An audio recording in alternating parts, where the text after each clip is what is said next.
आज तक आपने सुना होगा कि इब्लीस हमेशा इंसान को इबादत से गुमराह करने की कोशिश करता है, मगर आज की यह कहानी इतनी अजीब है कि इसे सुनकर आप हैरत में पड़ जाएंगे।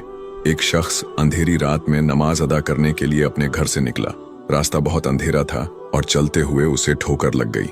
वह मुंह के बल गिर पड़ा और कीचड़ से लथपथ हो गया।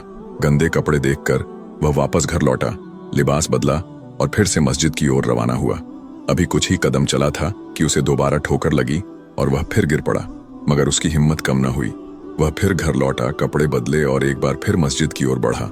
इस बार जब वह घर से बाहर निकला तो दरवाजे पर एक अजनबी खड़ा था, जिसके हाथ में एक चमकता हुआ चिराग था। अजनबी चुपचाप उसके आगे आगे मस्जिद की तरफ चल पड़ा। चिराग की रोशनी में इस बार रास्ता साफ नजर आ रहा था और वह बिना किसी मुश्किल के मस्जिद पहुंच गया। मस्जिद के दरवाजे पर वह अजनबी ठहर गया और नमाजी अंदर चला गया। नमाज अदा करने के बाद जब वह बाहर निकला तो देखा कि वह अजनबी अभी भी खड़ा था, मानो उसे घर छोड़ने आया हो। नमाजी को अजनबी पर शक हुआ और उसने उससे पूछा, आप कौन हैं? अजनबी ने जवाब दिया, मैं इब्लीस हूं। यह सुनकर नमाजी हैरान रह गया और बोला, शैतान मुझे मस्जिद तक कैसे छोड़ने आया? तेरा काम तो लोगों को गुमराह करना है। इब्लीस हंसते हुए बोला, जब पहली बार तू गिरा तो अल्लाह ने तेरे सारे गुनाह माफ कर दिए।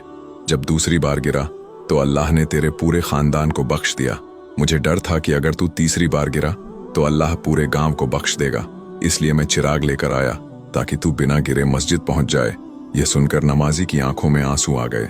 उसने सजदे में गिरकर अल्लाह का शुक्र अदा किया कि उसकी मेहनत और नियत को अल्लाह ने कबूल कर लिया।